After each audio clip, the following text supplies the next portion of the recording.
Here is college football playoff national champion Christian Miller on Tide 100.9 and 12:30 a.m. WTBC.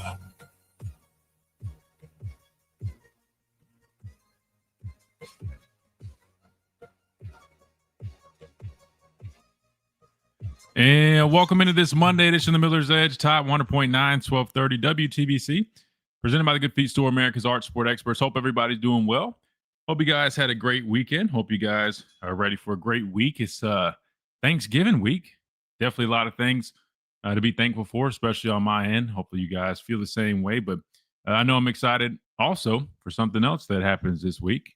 That's the Iron Bowl. As you guys can see on the title of the stream. Again, you can always check out our streams on YouTube for free, completely for free, if I can get the words out, at the Miller's Edge. Just search it. You'll find us, and you can watch me do the show. We'll put on the videos and stuff, whatnot here. Plus, you can always interact with our folks in the chat. Leave your comments, questions, all that good stuff right there. And hang out with us if you like. If not, no worries. Make sure you download that Tide 100.9 app. That way you continue listening via radio, via Tide 100.9. You can listen to all the shows wherever you're at, all across the country, across the world, really. So make sure you always download that app or follow us on YouTube. That way you can keep up to date with all the action. Because there's going to be a lot of action this week, Chase. It's the Iron Bowl week. We all know what this means, the biggest rivalry in college football, unless you've been living under a rock, man. The Iron Bowl is literally what, if you're an Alabama fan or an Auburn fan, this is what everybody marks in their calendars. And it's always like a fun week, right? I mean, you got the Iron Bowl, you got Thanksgiving. And then also, I don't know if you guys are like me, but if you're an outdoorsman, rifle season normally kicks off around this time as well. So I used to always, as a player, I definitely loved it because sometimes we'd be able to sneak out. Not really. Not when I say sneak out, I mean like we would do practice early, right? We'd practice early, then that way you'd have like the rest of the day free. Sometimes you kind of get out there and get in the stand if you had the luxury of doing so. Anyway, this is normally a pretty exciting week, but it also can be a tough time for people that may have had some losses and whatnot. So definitely think about those during this time as well. That being said, we got plenty to dive into today on the show. We got to give our thoughts and breakdown on the Eastern Illinois game. Won't be kind of like what we did last week. We're not going to dive too deep, but we will break down just some initial thoughts and assessments from the game. Again, 56-0 victory over the Eastern Illinois Panthers. And that also reminds me, we actually had our first winner of the score prediction challenge. And that goes back to even last year. We didn't have anybody win it last year or up to this point this year until this weekend. And that would be Tuck RTR, right, from our YouTube channel. Tuck RTR, he got the score right, 56-0.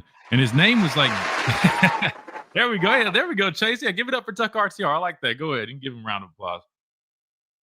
But he actually, he was last on the list, which leads me to believe that he actually probably was like the last person to get their score prediction in. So, like I promised, we got the signed ball right here. Shout out to Ms. Ron over at the Soup Store, helping us get this ASAP. So we got it for him, and we just got to get his, I guess, contact information. So hopefully he'll join the stream either today or sometime this week. That way we can do that. Or you can always call in 205-342-9904 over to the station and leave that information as well. That way we can get this stuff out to you. Plus, I'll make sure I hook you up with some Miller's Edge merch as well. I think I got I know I have our shirts still in a number of different colors, so maybe we can try to figure that part out. Hopefully, I still have some of our hats, but I'll definitely at least have a shirt for you, Tuck. But just make sure we're able to find you and get that information from you. Because I'll be honest with you, he's not somebody I typically recognize all the time. So he might have been one of the people that just happened to pop in here. Who knows? But shout out to him. He got it right, 56-0. So we'll talk about how that all transpired, how we got 56-0 here in a little bit. We'll do that on the other side. But a number of things we'll also hit. We'll also preview the Iron Bowl a little bit. Early preview, right? We've got plenty of time. Now, Chase, remind me of the schedule this week because with it being Thanksgiving week, I know things will be a little bit different. What days are we on and what days are we off? Yes, so we are on Tuesday, tomorrow, Wednesday. We're off Thursday, but we'll be back on Friday, like usual scheduling. All right, good deal. So Thursday we will be off. So we still do have plenty of time. So Tuesday, Wednesday, then Friday, we'll be breaking things down. We'll do the score predictions again on Friday and all that good stuff. Plus, I'm planning on trying to get a number of guests on the show throughout the week. Don't have anything planned today, but Anticipate talking to Clint tomorrow, top of the hour from Cover Crimson. But I'm also looking to get some other folks on here because it's the Iron Bowl week, man. Plenty to talk about, and I always like getting other perspectives. So we'll anticipate doing that. Some other news, real quick, while we're hitting this intro segment. Chase, I don't know if you've seen some of the updates. I know we've talked a little bit about it. Doesn't really concern us too much, but the whole Lane Kiffin saga. There's been some, I guess, not really some updates, but I guess some more details, I should say. We're still awaiting the decision, right? It kind of sounds like LeBron when he was making the whole announcement to head to Miami or whatever the case was back then. But there's been some details coming out, Chase, and this is what's wild to me, man. So, and I don't know how legit these details are, but it is coming from On3, so I'd imagine there's definitely probably some truth to them. It appears that LSU is finalizing an offer of roughly $90 million for Lane Kiffin, right? So that would explain the whole rumors about his family going and taking visits, right? In addition, the Tigers would be offering roster cash worth around $25 million annually. Now, this all comes on top of them still owing Brian Kelly, like 40 some odd $million. So, and also read that the governor gave his blessing. It's kind of weird, kind of how they're wording all this and doing all this. It kind of sounds kind of strange to me, but not gonna lie, Chase. I mean, if those numbers are legit, I mean, that's a wild offer. Now, I would imagine that Ole Miss and probably Florida, if they're as serious as they appear to be, plan to probably match these things, right? They probably plan to, have a foot in the race. But I guess we'll have to see. But I don't know. I just saw that and I just thought it was like, man, I mean, if that's the case, he might be as good as gone. Plus, there was a statement put out, and I don't know if you guys had seen it, but it basically was saying that, on Ole Miss behalf, they had some conversations and they'll anticipate, getting through their Egg Bowl, their big rivalry game, and then they'll, I guess come up with an announcement after that. To me, I don't know if that's writing on the wall, Chase, or what, but it kind of is like, I don't know. Part of me feels like if they're doing that, it almost feels like he's out of there. But at the same time, only because I'm like, if he was staying, couldn't they just go ahead and do that unless that's part of the whole negotiation thing? I'm just saying, if you plan on staying, I feel like this is becoming a little bit too much of a distraction for your team. And we're talking about a team that's very much in place to, make the college football playoffs, go do a number of things, right? It's probably one of their best regular seasons that they've had in quite some time. I don't know, man. To me, it just seems like too much drama and too much of a saga if he is, in fact, just staying, right? Like, I would almost be annoyed if he does end up staying. Like, why are we doing, why couldn't you just say that from the get-go? Do you agree with that, Chase, or what do you think? I mean, with everything that's kind of the new developments, where do you feel like he's at with everything? Do you think he's staying, or do you think there's a good chance he ends up leaving? Honestly, Christian, it is more confusing as we get closer to this announcement because, he's venturing to other schools. It is kind of like a LeBron James kind of moment. No one really knows. 1 minute I'm hearing Florida, and then I'm hearing that it's not that anymore. Then I'm hearing it's LSU. It's a big one. Then I'm hearing Ole Miss is coming out with a statement, clarifying all of that. So, I know he's staying in the SEC for sure, but I'm not going to be surprised if he leaves, Christian, for a multitude of reasons. One, I feel like his stay at Ole Miss has kind of come to a close because he's done all he could. I would say they're not winning a national championship. They're going up against other SEC teams that have more resources, have more than what Ole Miss can offer, and that's not Ole Miss's fault. It's just when you're in the SEC, you got to compete to play. And I think with Lane Kiffin, he wants to win. I feel like any number Ole Miss gives at him, it's not going to be enough. Even with his agent being Jimmy Sexton, he can get any offer he wants. The leverage is in his lap, and especially with the numbers you just ran, I wouldn't be surprised if LSU's a front runner. I don't know if Florida will give him that much money, especially they're trying to rebuild with what happened with Billy Napier and that saga. But yeah, I just feel like Lane Kiffin is good as gone. The more he entertains it, the more stuff comes out as we're staying up to date. I just don't see Ole Miss keeping him much longer, and I feel like Ole Miss they feel probably disrespected that it's gotten to this point that it's like, well, if you want to stay, why are you going through all these trips? Why is your ex-wife going to Baton Rouge? Where are these trips? Like, what is going on? So, and especially with their rival, Mississippi State on Friday, they have to win that game to stay in contention. And it's just so much going down in Oxford. I love it because I don't like Ole Miss at all, but it's just something to see. No, it is. And listen, Mississippi State, while they're not completely back, right? They've been a pretty decent, scrappy football team this season. And we all know when you're playing these rivalry games, I mean, it doesn't matter what the team has done up to that point. I mean, it's always typically going to be their best game, right? With all the emotions and things that are on the line. Here's a quick statement, real quick, from the Vice Chancellor for Intercollegiate Athletics.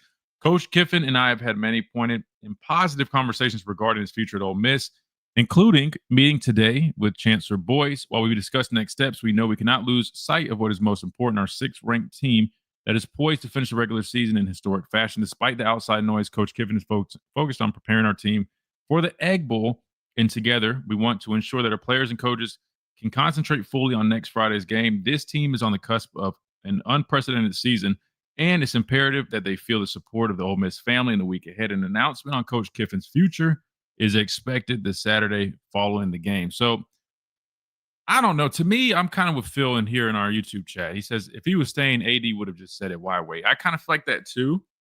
To me, that statement didn't really help much. It kind of felt like that was almost like the writing's on the wall now. But I don't know. We'll have to see. I feel like it might be leaning towards LSU at this point. But who knows, man? Who knows? It makes for good radio drama, sports world, college football drama, I guess.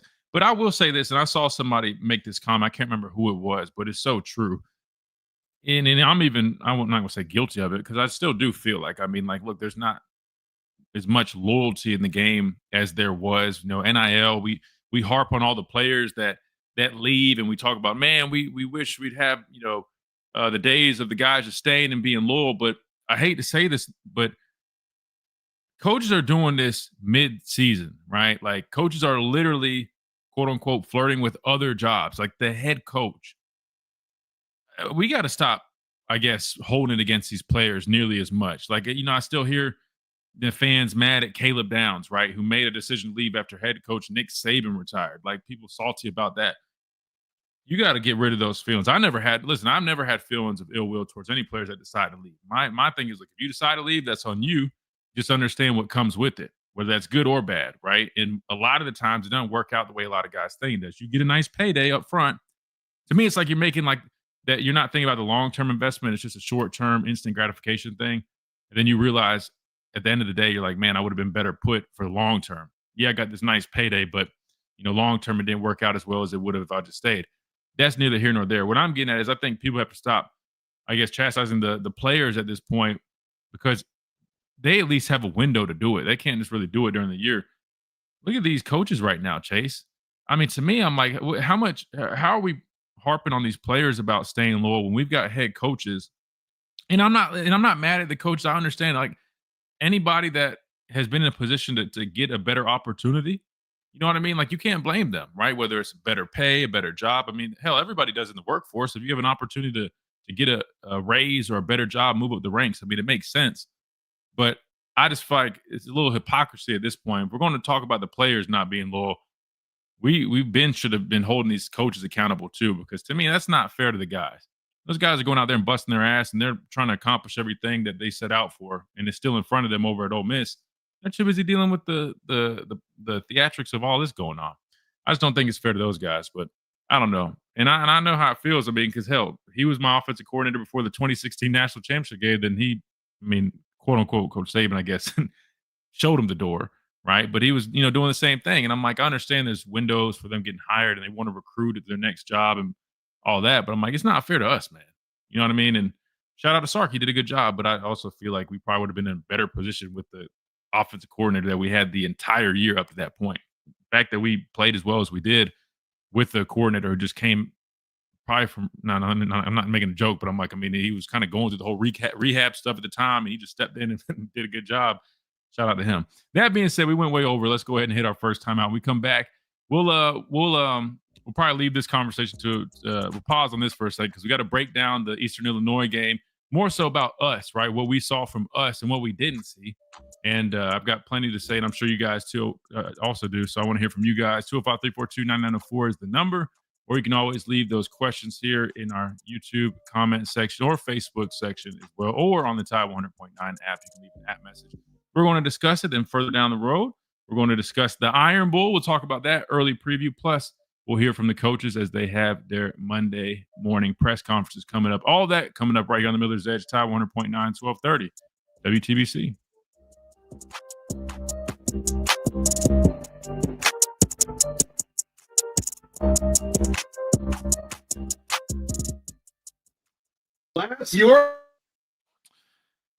What's up, guys? Who we got in here? Happy Monday to everybody. Phil, what's up? Man, I feel like he told me his actual name, and I've already forgot it. We'll go Bossa Nova. What's up, man?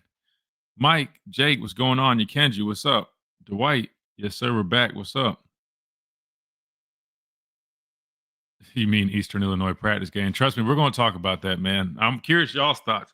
You go ahead and let me know because we're about to discuss it, man. What were y'all's thoughts? What were y'all's takeaways from the Eastern Illinois game? Good, bad, ugly, if there even was ugly. I think I could probably lean into what you guys are probably going to say for that, but you get what I'm saying. What's on y'all's mind about that? Yes, sir. We're going to hook Tuck up, man. We got to see if he shows back up. We got to get a hold of him. If not, I guess we'll save it for the next contestant.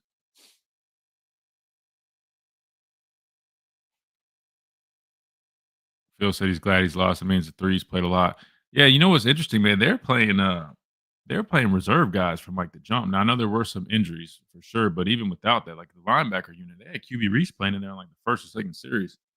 Kind of interesting stuff.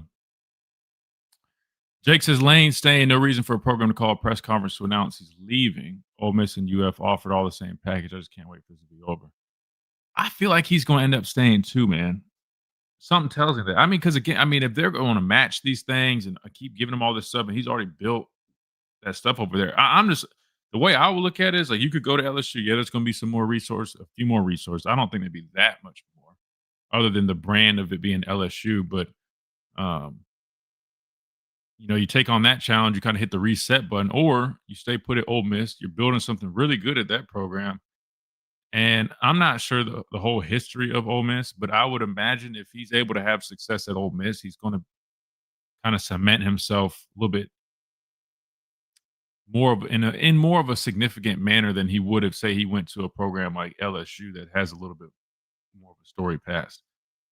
Does that make sense? Like if you do it at Ole Miss, I mean, like you're going to be the guy. And I feel like he's close. I know a lot of people say he can't win there, but I don't think that's true. I think in today's day and age, I think you can win at a lot more places than you could have previously. I mean, look at Texas Tech. Now, I'm not saying I think they have everything to go win it all. They got a damn good defense. Offense is, not on the same level as the defense. That said, though, I mean, Texas Tech went from being, I guess, known just for Patrick Mahomes and then being just kind of a whatever kind of team, and now they're in the playoff hunt, right? Top 10 football team. So that's what I mean by it. I mean, I don't think the whole, he needs to go to LSU to win. I don't think that's true. Granted, this conference is a little bit different than, where Texas Tech is. Chip Kelly's out. Yeah, I saw he got relieved from Oakland, yeah.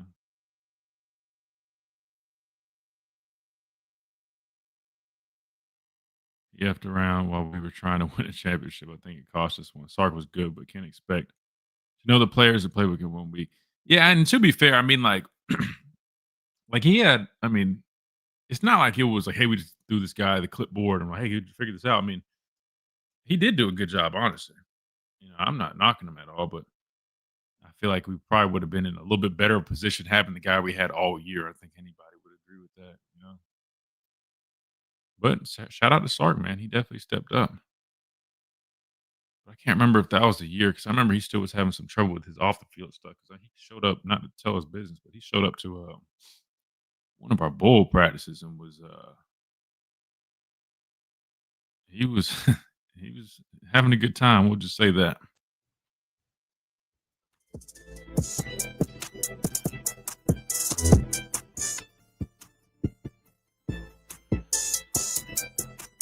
And welcome back into this Victory Monday edition of the Miller's Edge. Man, it feels good to be back doing a Victory Monday, right? We didn't have that luxury the week prior, but here we are, Victory Monday edition of the Miller's Edge, 56-0 over the Eastern Illinois Panthers, man. Shout out to those guys. They showed up to Tuscaloosa, man. They gave it what they had, which wasn't much, but they tried. And they got the experience of playing in Bryant-Denny Stadium. Shout out to their linebacker who's from Tuscaloosa. I think that was probably the coolest story, him being able to come back here. I think they showed a feature on him growing up as an Alabama fan. So that's always cool and all that. That's great. But let's just be honest, Chase, let's just say it, man.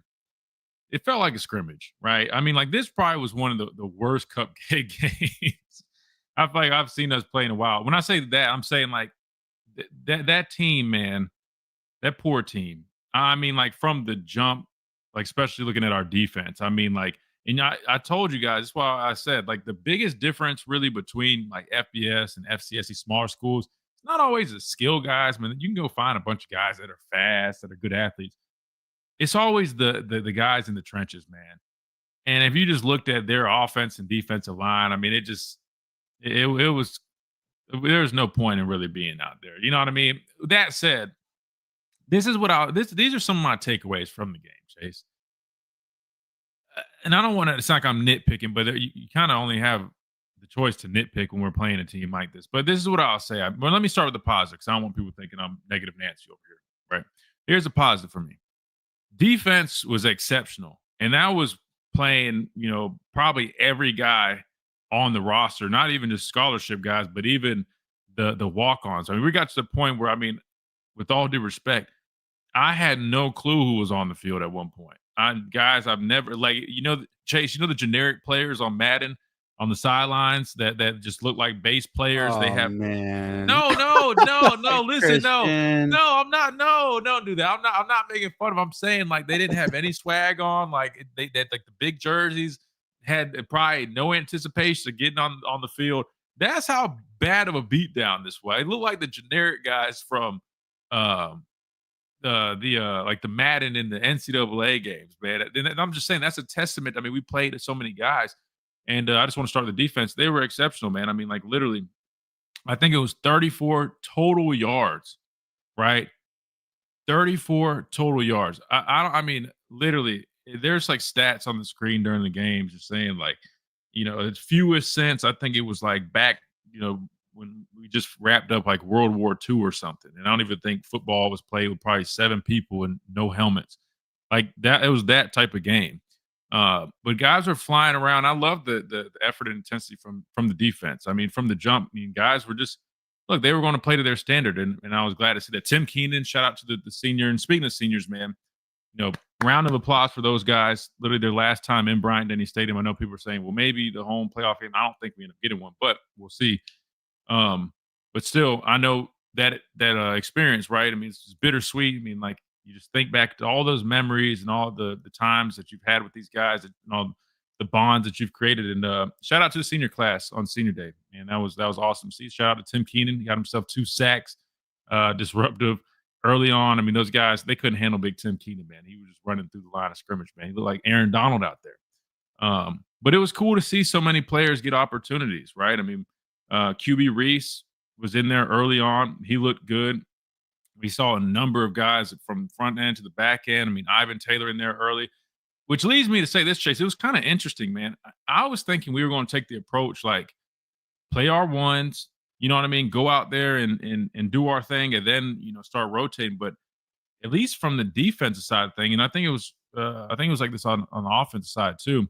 They played a lot of young guys early. And to me, it was kind of interesting. And again, I don't want to sound like I'm nitpicking too much, but I think what I was looking, I don't know if I necessarily saw exactly what I was looking for overall. And here's why.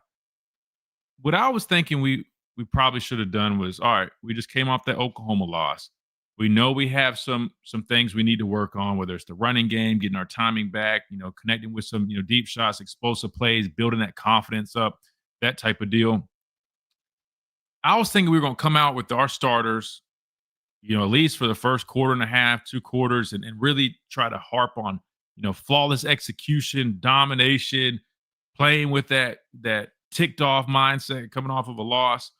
But I'll be honest with you, and I don't know if it was just me. I know we were talking about this a little bit, but it just felt like it just felt like, sorry, as my dogs would probably agree with me, they also felt like this. It felt like people went out there almost with the mindset that, hey, we're playing Eastern Illinois. Like, at least from a more of an offensive perspective. Defensively, I don't think I felt it as much. Those guys were flying around and playing with high intensity and high effort and all that stuff. But it felt like offensively, we just kind of showed up like, all right, we're playing Eastern Illinois. We're kind of going through the motions a little bit.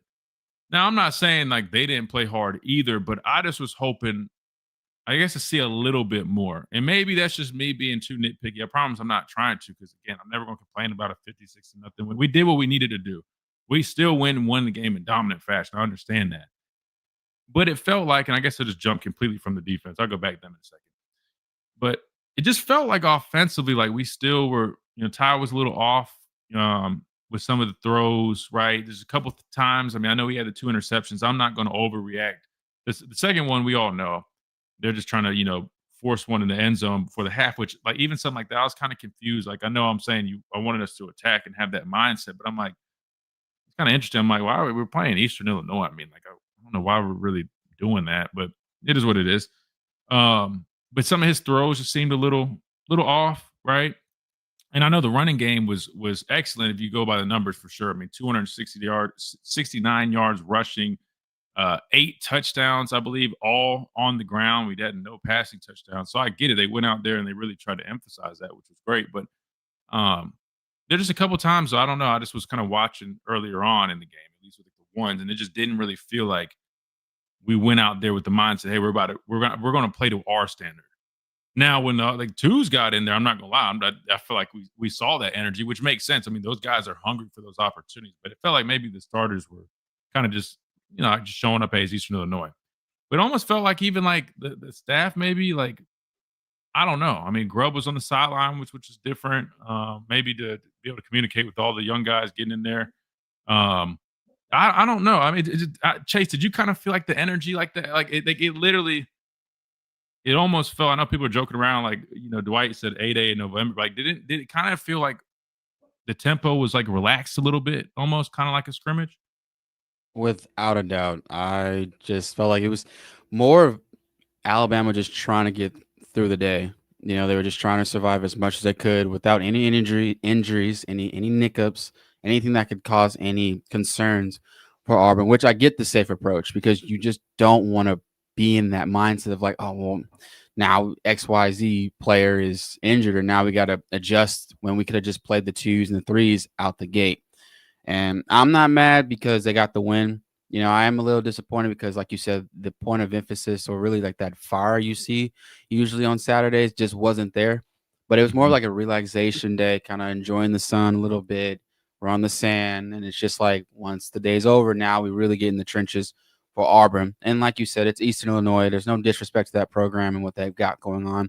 They signed up for the task and they played, right? But obviously Alabama just wanted to get the job done, in my opinion, and just really focus towards this week of practices. And you'll hear more about that in the press conference coming up. But yeah, I don't know. And that's a great comment. It did feel like a day in November, kind of seeing the in the motion plays, this player comes on, this player comes off, roll tide, roll, and stuff like that. But I don't know.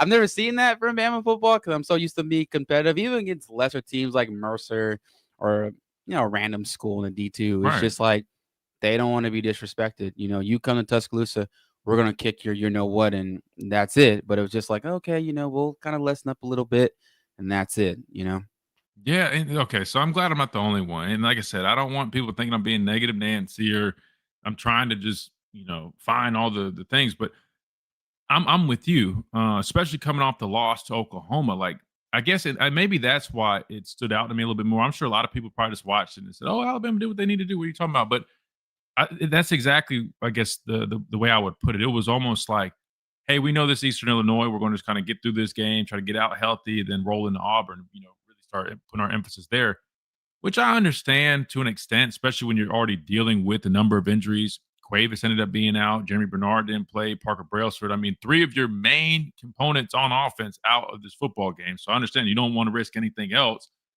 And maybe that was kind of the mindset.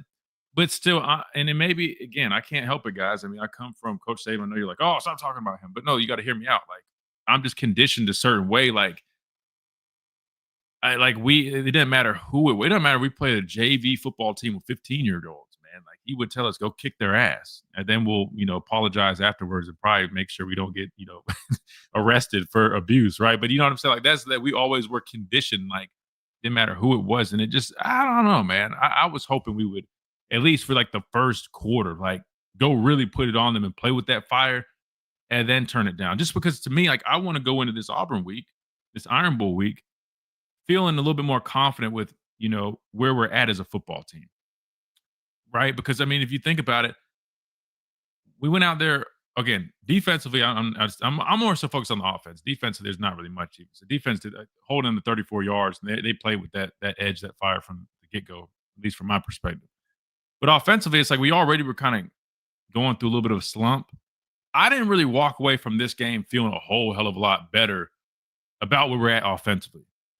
And I think that's why I'm kind of like, I feel like we could have probably gone out there with a little bit more. Like this. Like, here's an example. Like, we throw another, like, the crispy package. We throw a screen again to Caden Proctor. Like, I get his senior day, but that's why to me it was like, bro, are we playing around right now? Like you get what I'm saying? Like, a decision like that, I'm like, that's not like, I don't know. Ricky said I was looking for a Notre Dame performance. I mean, kinda, right? Because again, like, I think our offense needs our rhythm back. We need our confidence back.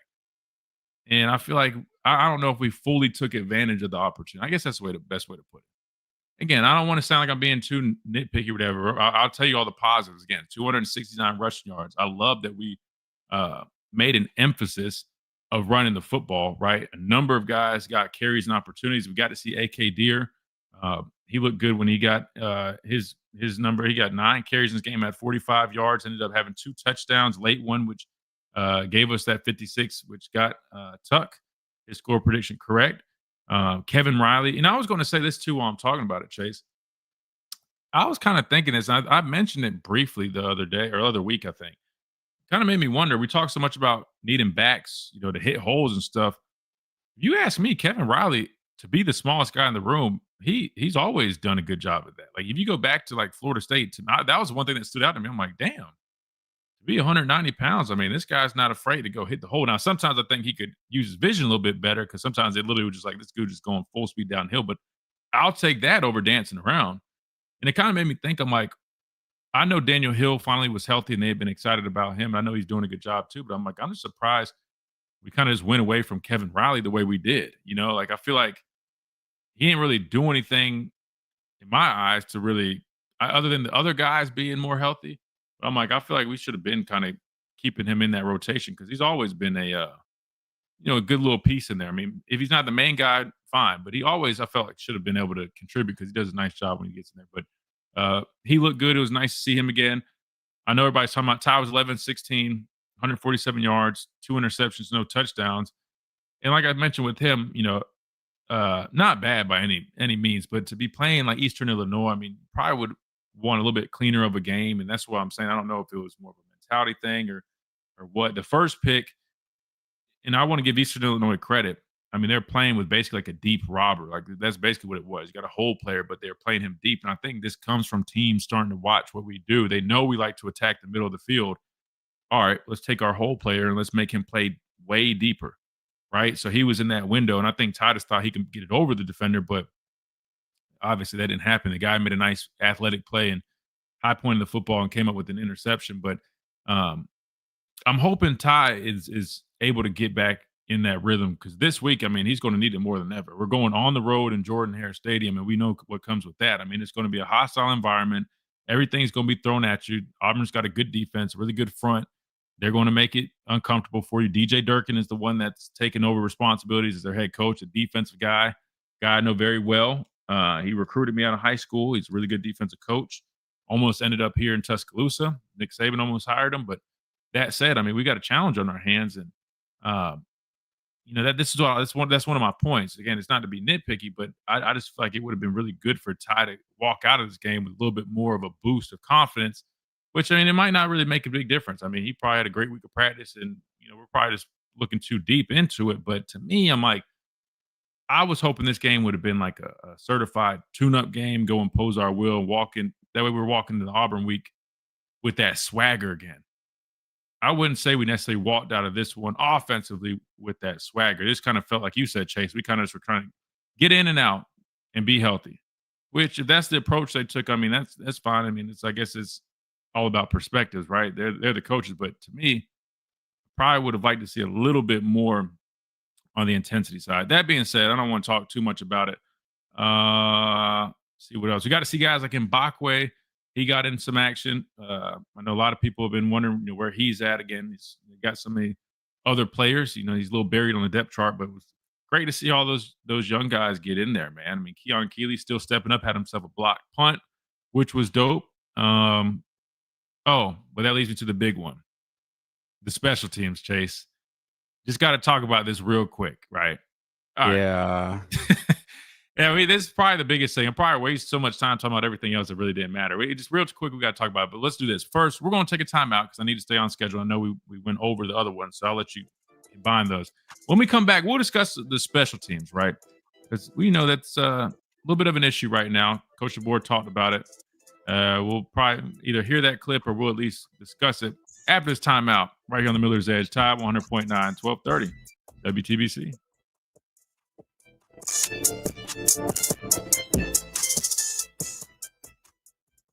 Blast your taste buds with a new trolley flavor.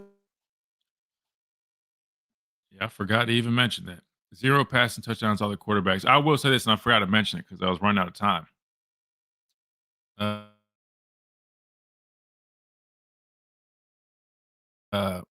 Austin Mack looked really good. The mentality, nothing's here, take off, run with it. I think Ty needs to do that a lot more. Sometimes I feel like he doesn't do much. I think Ty said during the game he only has like 70-some rushing yards on the year.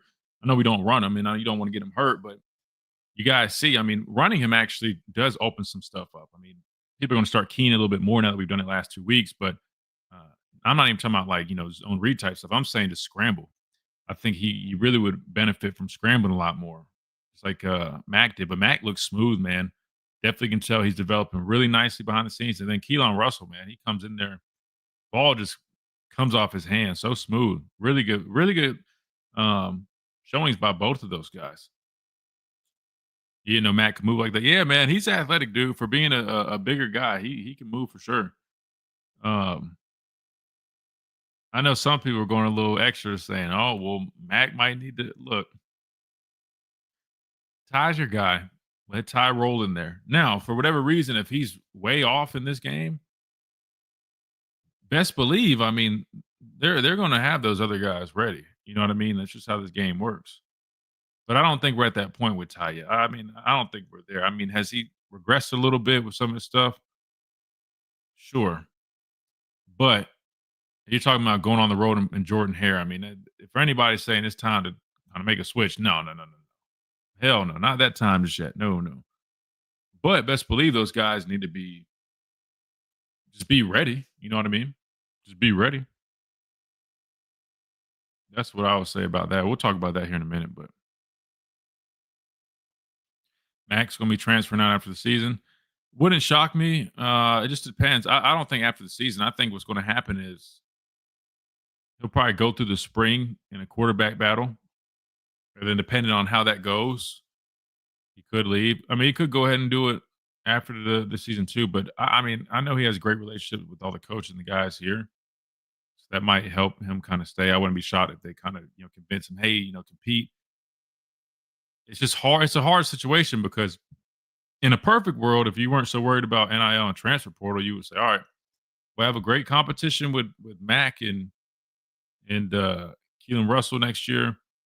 Say Mac wins the job, Mac has a great year, and then Keelan Russell takes over going into his third year, right? That's typically how it used to work. But with transfer portal and all that good stuff, we know, unfortunately, it's not you don't have that luxury. Oh, wait, did they officially take the spring window? Is it already in effect? Damn. Well, never mind. I didn't realize it's already in effect. Well, never mind. Well, that's definitely going to be interesting.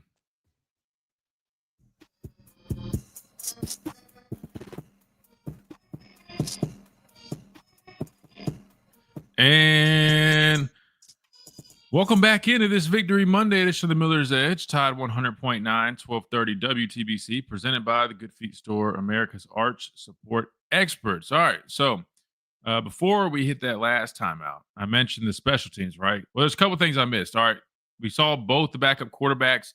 Both of those guys looked great, in my opinion. I think Austin Mack probably looked the best out of all three quarterbacks. He was 5 of 5, 45 yards, had that rushing touchdown. Keelan Russell, 7 of 9 for 78 yards. Again, those guys look really smooth when they got their opportunities.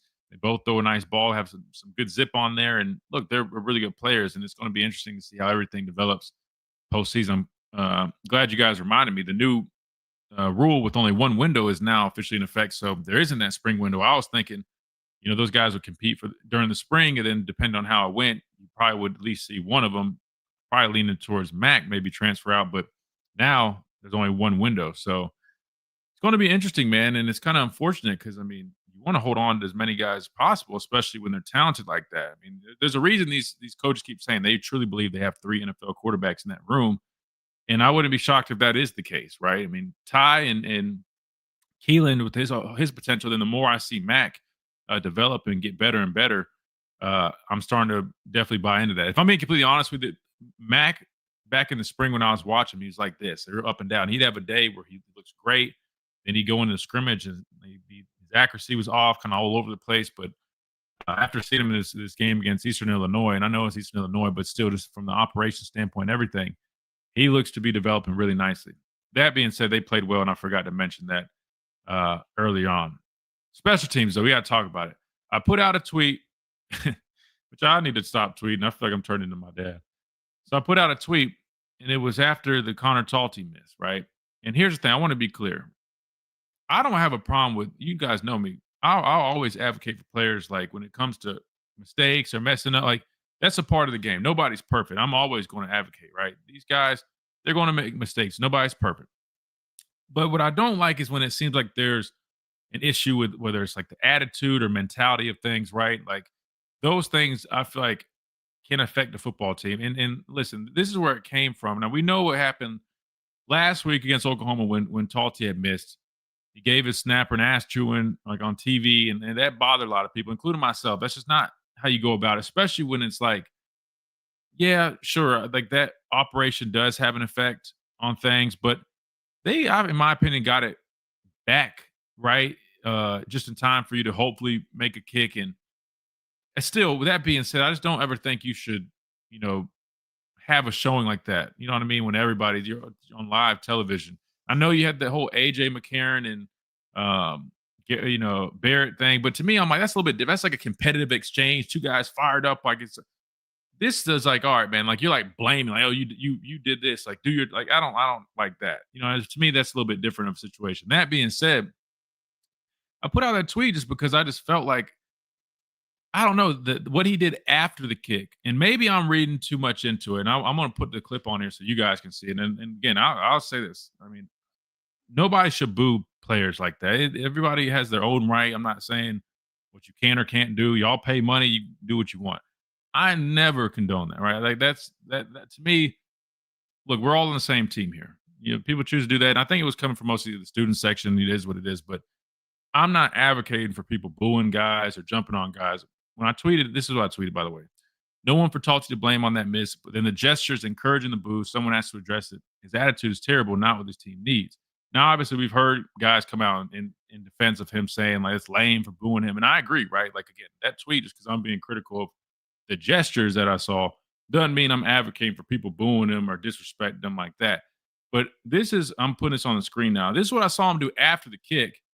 And I just want to see what y'all think about this. So he misses the kick, right? Got his head down a little bit. But you immediately see him kind of doing like the bring it on gesture, right? What is called a gesture, right? You see him do it again as the boos come in. I don't have it playing, but yeah, let me turn the sound on. You can hear the boos. They're pretty loud. Hold on one second. And 28 out, and the boos ring out at Bryant-Denny Stadium. See, so if you guys can see that right there, he kind of does like the gesture. And so when I saw that, to me, and maybe I read it wrong, maybe he was leaning to like, you know what? Yeah, I messed up. I deserve it. If he was doing it like that, then I don't think his attitude wasn't as bad as I perceived it. But I think what happened was I was thinking back on how he acted after he missed the kick against Oklahoma, chewing his teammate out.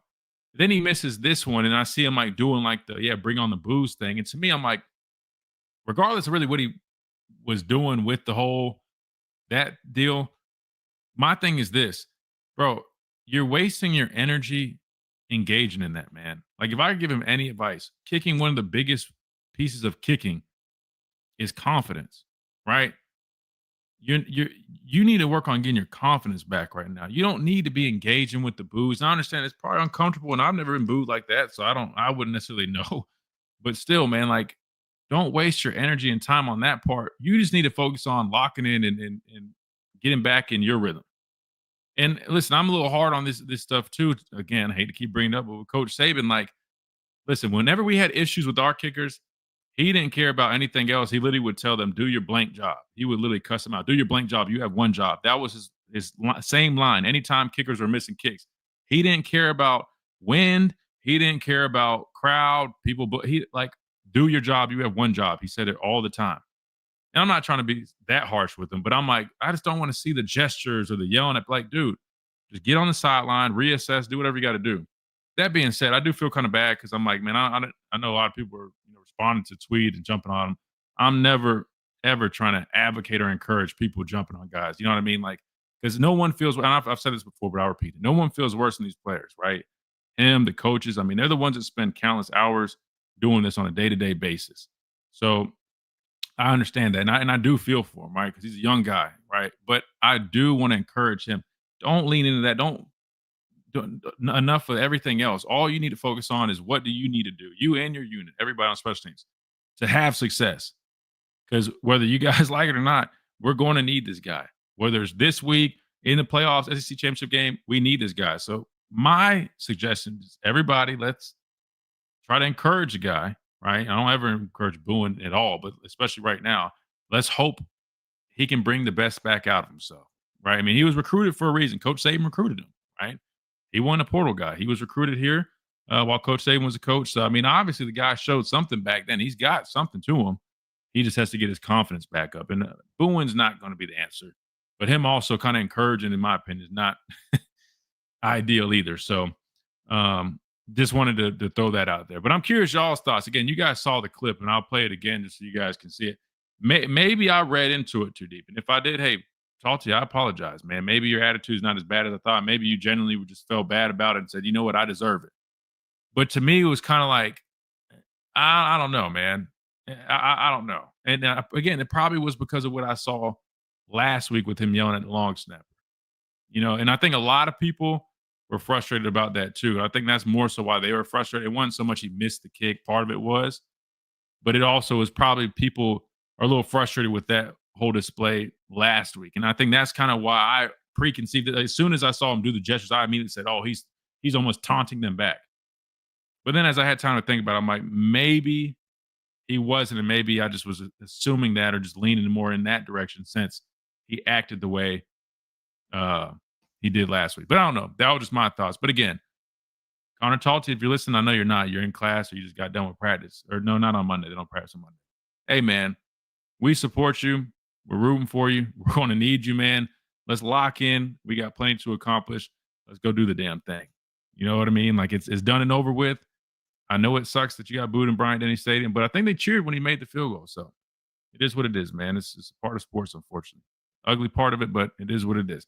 All right, we got to hit this top of the hour break when we come back. We got some phone calls to get to. We want to get y'all's thoughts. Plus, we got to dive into a little bit of an early preview on the Iron Bowl. We'll do that in hour number 2. Plus, we'll hear from the head coach during his weekly press conference right here on the Miller's Edge, Tide 100.9, 1230, WTBC.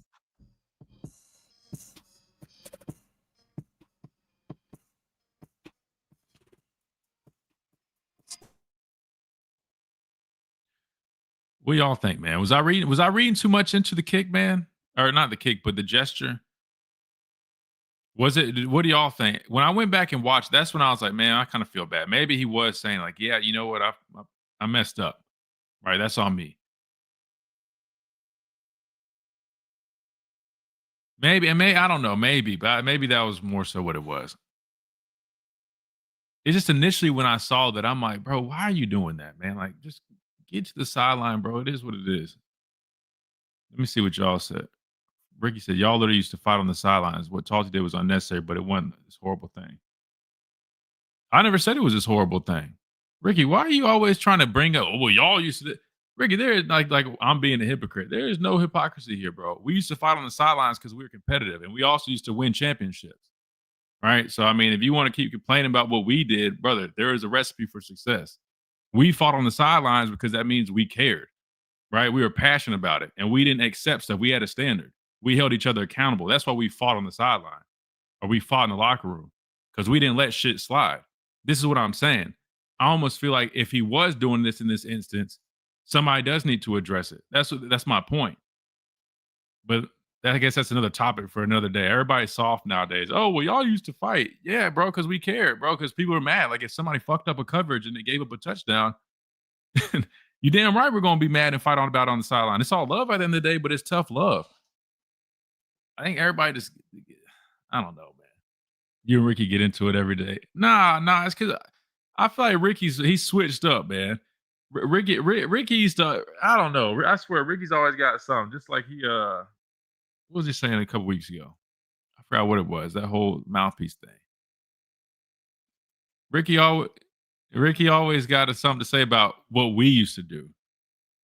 But I'm like, bro, y'all had no complaints about what we used to do when we were winning, though. When we were winning, y'all had no complaints about anything. But now all of a sudden it's, oh, but y'all this, nah, man. But when we were winning, nobody had shit to say about what we were doing. Everybody loved what we were doing. That's what's funny to me. So yes, you're right. We got into it on the sidelines. Yes, we did other stuff. But again, to me, that's holding each other accountable. Just like, family, you get into it sometimes. Or like, brotherly siblings, stuff like that. He moved on to being wise. That's what I'm saying, bro. That's what I'm saying. Ricky switched up, man. Right. Like, I'm just gonna be straight up with you guys. Like, if it was me, like if I had a teammate and they did something, I'm not talking about necessarily this gesture right here, but in general, like if we had somebody do something that we felt like was something they shouldn't be doing, or like, bro, we addressed it. Because when you just leave stuff not addressed and you just let stuff, it carries on. You know what I mean? So you're damn right, bro. Like, and that's why I was saying that. Like, if he was having like a bad attitude or something, you're damn right somebody needs to address it. But after seeing it again, maybe he was really just kind of feeling bad about it. I don't know. I mean, I was going to go back and delete the tweet because I was like, dang, I feel like it's almost encouraging people to jump on him. I'm like, that's the last thing I want to do. I'm a former player, man. I try to protect our guys. But I was like, nah, I don't want people saying I'm trying to walk something back. I still feel like if he did mean it like that, that type of attitude, man, you don't need that. But who knows? I'm just ready to move on and focus on the Iron Bowl, man. Is he saying bring on the booze or just doing a weird hand gesture? It's hard to tell. The person he yelled at last week, it's tough for him to overcome when he did it in public. Somebody constantly gets hate. When you lean into it, you get a ton of hate. You got to make sure you can handle it, though. Well, and that's kind of my thing, T. I was just kind of thinking, like, the last thing, like, to me, I'm like, last thing we need is, yes, they're booing, and that's not cool. Like, I don't agree with that. The last thing we need is you now becoming some super villain, like encouraging. That's kind of my thought process. I'm like, dude, no, it's not the time for that, bro. Like, you need to lock in. That was my stance. But anyway, I just was curious y'all's thoughts, though. Like I said, one, the worst thing in the world, but just didn't think it was the right move. Who knows, man? Who knows? Business decisions. Hell, I wish this Bama team would do what Christian those boys do to win those championships. Yeah, I mean, listen, we got everything in front of us. I mean, we got everything in front of us, man. They're very much on their way to at least make a run. But like I've been saying, we got some stuff we got to get cleaned up. We got to get some stuff cleaned up. Oh, we got the tape from the game. I mean, is it worth watching some tape? Or at least we have our defense. Wait, hold on. I kind of want to watch our offense. I want to kind of look at some of that stuff offensively. Is there anything y'all want to see on the tape? Brian Harding Construction today at 205-752-9611. Again, that's Brian Harding Construction at 205-752-9611. This is Miller's Edge on Tide 100.9.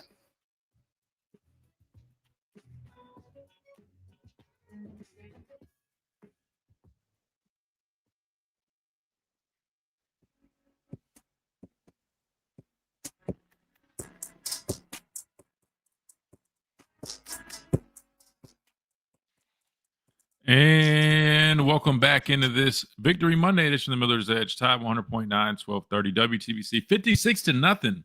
Senior Day win over Eastern Illinois. We've talked plenty about it. Way more than I thought we were going to do, Chase. I thought we were just going to breeze through it, but knowing me, man, I guess there's just a number of things to hit on. I mean, there's actually more to unpack from this game than I guess I really anticipated. But we already hit all the notes, man. I think we sent that message to the committee.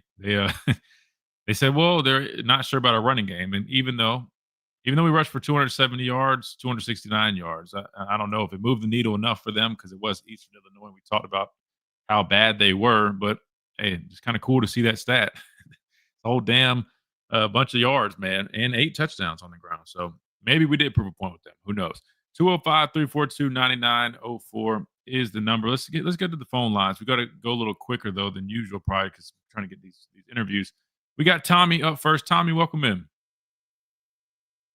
Hey, Tristan, how are you today? Good, Tommy. How are you? Can't complain. Nice. Saturday game was supposed to be a cupcake game, and it was. I know as a player you hate that terminology, but you know not what the expert on TV talked about. And they're just going to keep it pretty vanilla. I mean, they did something. I think their goals were to get the offensive line right, and they can get confident running the ball. And that was accomplished. And, I mean, I was real happy with the second string and third string. They had intensity on both sides of the ball. The backup quarterback looked good. I mean, even the guys only got to play a few plays this year for the final game.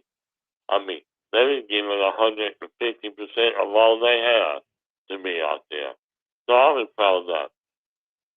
I'm going to address the issue about our kicker. Alabama fans do not move their players. You showed class. We were taught that by Coach Wright and Coach Stallings. Don't move our players. And when he made the extra point and field goal, to me, that was a sarcastic cheer by the student section. I'm very disappointed in the attitude. He's on our team.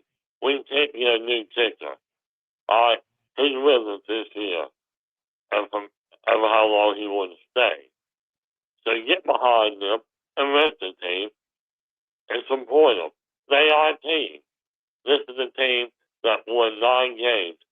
I have a chance to go to the SEC championship and the playoff. Get behind them. I mean, that's Absolutely. about the only important game. I just don't boom players. I would talk that team, and Coach Wright used to fuss at us on his little hour show every Sunday.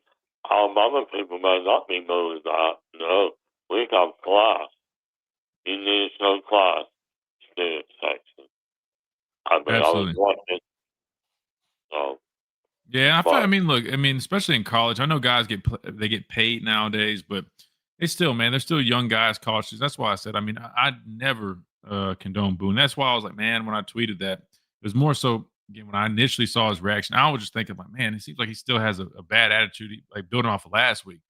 Then when I saw the response, I was like, man, I hope I didn't like encourage people to jump on him more. And that's why I felt bad. But I'm with you, man. Never should do that. But look, you know, people are going to do what they want to do. Can't control everybody, but you can control your response. That's why I would just encourage him not to get down on himself, man. Just lock in and literally just do everything that you need to do to make yourself better. Because we're going to need him, man. We're going to need him. I mean, look, there's a reason he's a starter, right? If there was somebody that they felt was better, they would be playing. But unfortunately, we don't have anybody else right now. So you just got to roll what you got and hope for the best, man. But, you know, I wouldn't be shocked if we find ourselves, going for it a little bit more, at least when it's a little bit longer situations. Yeah, I mean, but I, I just hate that the player get down. Takers have strength, just like the quarterback does.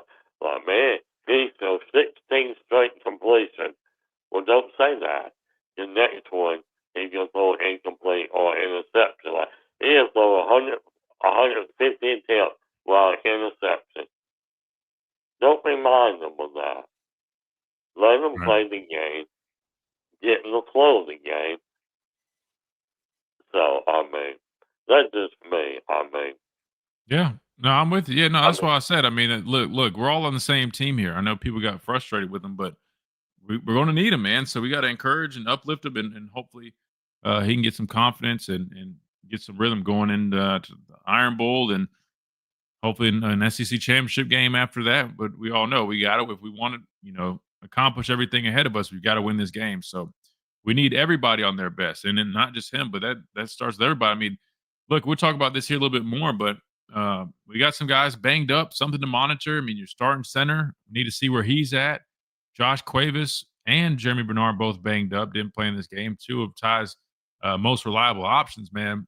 I know we're talking about the kicker and special teams, which is important, but that's something else we can't lose sight of or can't forget to track that, because that's going to be huge, man. And I expect those guys to be able to go, but hopefully they're about as healthy as possible, because we're going to need not only just them to go, but to be their best selves as well, knowing that Auburn, one of the better things that they do is play defense. Not to mention, man, that freshman that they had, he looked pretty damn good. I know it was Mercer, but Deuce Knight, man, he looked like a good player. And now you're going into this game saying, hey, we got to prep for, 3 different quarterbacks that we could potentially see in this matchup.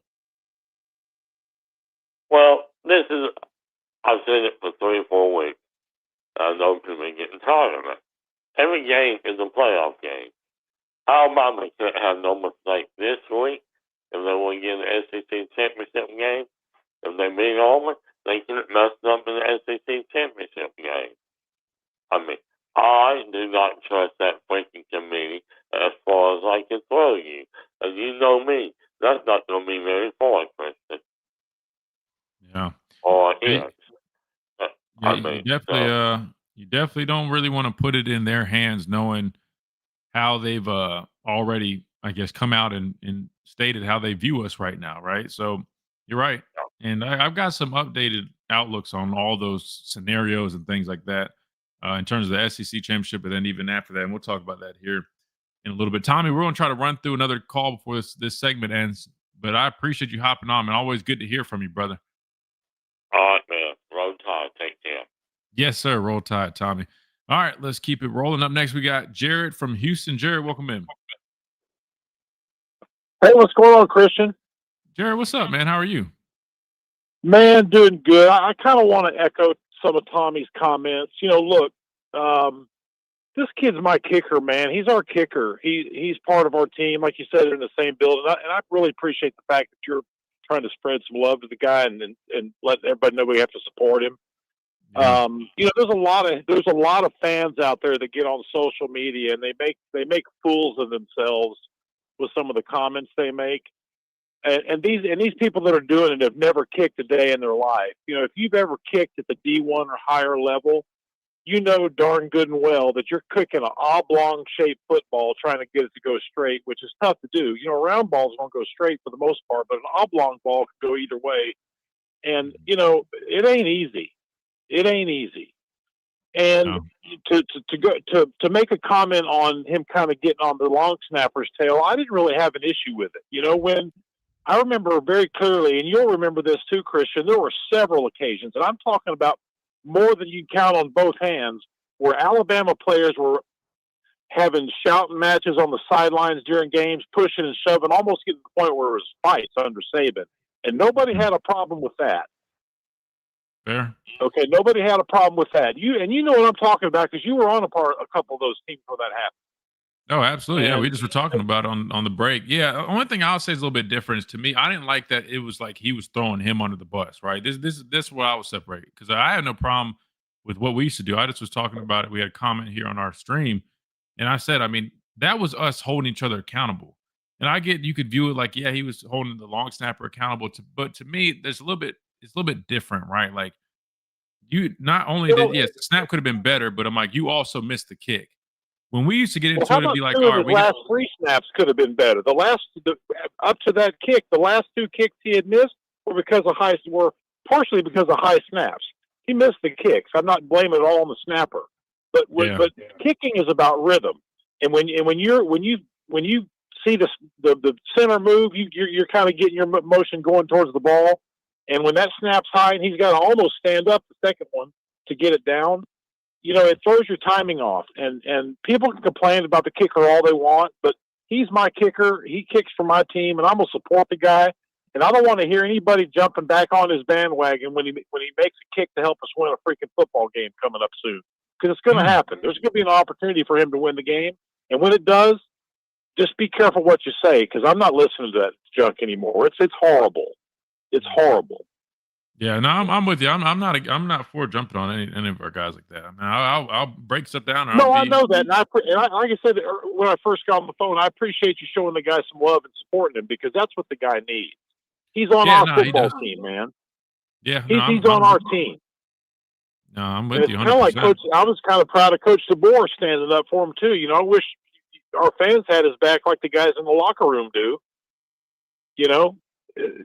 Let's just move on from it. Yeah, no one wants to see that anybody jump on anybody, but it happened, and it's part of football. It's competitive sports. These guys compete. I mean, I've seen them pushing and shoving, calling people out on the sidelines under Saban, and nobody had a problem with it. Nobody had a problem with it. Yeah, it happened on many occasions on live TV in front of a lot of people. I mean, that's true. I hear your point too about kind of calling him out on the field, but let's just get behind this guy. He's our kicker, and he's what we have right now, and we need to support him and encourage him to get better. Does he know that missing kicks is not good? Sure. Does he know the mistakes he made? Absolutely, he knows. No one needs to remind the guy. There's nobody that feels worse about it than he does. So all you prima donna fans out there that are whining and complaining about a couple missed kicks, get over yourself and support the cat. Or find you another team to root for. Because personally, I don't want to have a part of anybody that's going to act that way towards my team. Dang. Jared chose violence this look, morning. this may not make and this may not make some people happy. And if it's not pleasing to some of you guys, it's just not pleasing to you. But that's just the way I feel. He's my kicker. He's on my team, and I support the guy. And everybody else that calls himself an Alabama fan needs to stand up and support him too. It's not right. Yeah, no, you're right. Definitely need to support the guy, because, like we said, man, we're going to need him one way or another, man. Whether you hate him, love him, whatever the case would be, he is our kicker. So, otherwise, go try out for the team and see if you can make it. Go try and kick an oddly shaped football through an upright from 30 to 40 yards. You can't do it. No, it's like playing golf. Easy. It's like playing golf. The ball's sitting still, and you still can't hit it. Go try and kick a football. See if it's any easier, because it ain't. No, it's definitely not. And look, I have a background with soccer, and even I can say, I mean, kicking field goals is a different animal, man. It's not easy, man. And to be fair, confidence is one of the biggest battles when it comes to kicking, right? So, I mean, beating them down more is not going to help. And that's why I said, I mean, look, I know I put out the tweet that was saying if he had a bad attitude with the response, it wasn't about him missing the kick. I don't have a problem with that. I mean, nobody's perfect. But after rewatching, I'm like, maybe his attitude wasn't what I initially thought. And that's why I wanted to make sure I was clear on my comment. Sure. Right? I'll tell you a story one time. I don't want to seem like I'm encouraging anybody. Yeah, for sure. Me and my dad, I'll tell you a story. Me and my dad were eating dinner one night with my dad's bookie, the guy he bets football with. And he asked me, he says, "Hey, man," he says, "I bet you like booking basketball and baseball, don't you? Because it's a long season." He says, "No, I really don't like them." He says, "How come?" He says, "I don't like the shape of the ball." He said, "What sport do you like the best?" He said, "I love football." He says, "Because the shape of the ball, when it hits the ground or comes off someone's foot, you don't know which way it's going." Yeah, that's a good point. No, it definitely is a lot different. Yeah, it ain't easy to kick a football. All you guys that think you know about it, go try to kick one. Go try to kick one. Hey, you always can with the Good Feet Kick for Cash challenge, goodfeetkickforcash.com. Thanks for that There you go. segue, Jared. That was perfect, man. Listen, if you guys want a challenge, right, and see if you actually can make a field goal, you start from 10. That's easy. That's easier than chip shot. 20 goes back. You get a chance to win some money. Goodfeetkickforcash.com is where you can sign up. Now, technically, we're at a home game, so it might be done for this year, but hopefully they bring it back next year. And shout out to the Good Feet store, our presenting sponsor. If you're in any type of need for those arch supports, foot pain, knee pain, back pain, they take care of it right there at the Good Feet store, Midtown Village, plus goodfeet.com for more information in the nearest location to you. That's the Good Feet store, improving the quality of people's lives 2 feet at a time. Jared, we appreciate that sermon, brother. Thank you so much.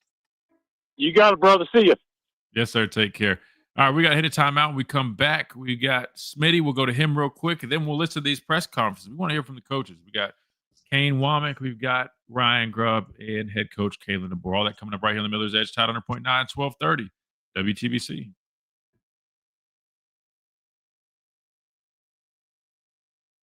Tis the season for. Dang, you guys weren't feeling what Jared was saying, huh? Listen. He look. I will say he's right, man. In terms of got to support the guy, right?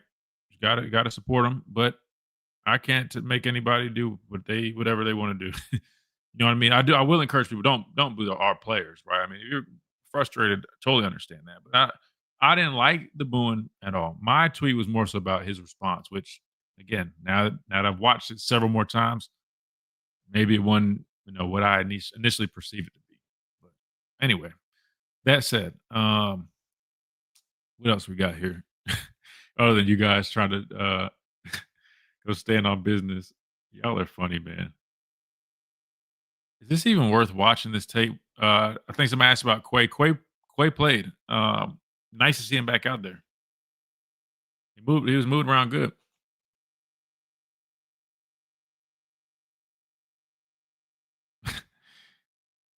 Yeah, what if, guys?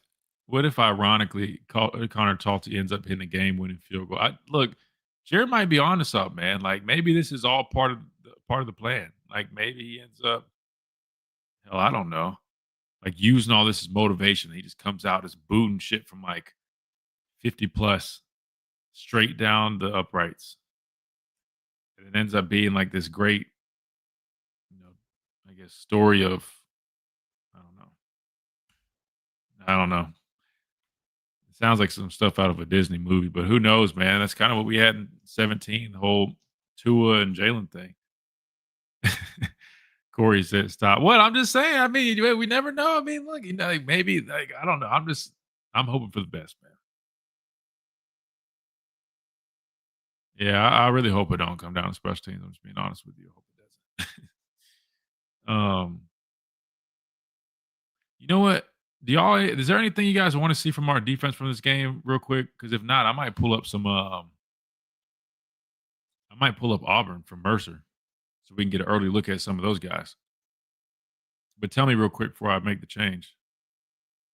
Was there anything you or anybody you wanted to specifically see while I got this pulled up? I don't know if I have the offensive all 22, but I did have the defense right here. But now that I think about it, I don't really think there's anything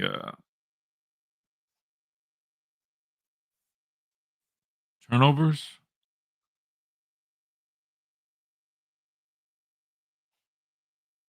Pull up special. All right, come on, Phil. All right, other than that, come on, man. Other than that, how you think Kane's going to use Rousseau and Pierre? I think in base downs, you'll see both those guys rotating at that Wolf position. Really kind of how they were before, but I think now we've added a number of stuff on third down, and I think you'll see Quay get a lot more opportunities in that third down stuff. Because normally when you're coming back from injury, right? I'm not saying you have like a pitch count, but you know what I mean. Like, I think God, their names are so similar. Not so similar. Yanze Pierre, Quay Rousseau, but I don't know. For some reason, I always mix them up.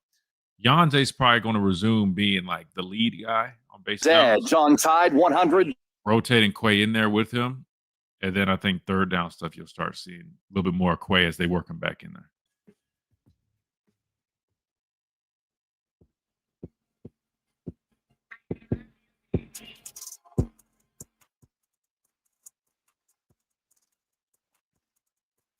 And welcome back into this Victory Monday edition of the Miller's Edge. Tied under 0.9, 1230 WTBC. Let's go back to the phone lines. 205-342-9904. Smitty, what's up, man? Are you with Jared? You gonna give us a good sermon? He's preaching, man. He's preaching for a second. Not gonna preach, but at least the sun's out in Phoenix now, so we're getting back to normal. But the thing is, right, with Talty, now I will crack my jokes about him, like my CDO jokes. I'll crack a joke, but that's sports, everybody gonna crack a joke. But I'm not gonna sit there and be a total jerk to the guy. But there's a reason that the board did go in the portal last year, and you don't know how a kicker does until he gets on campus.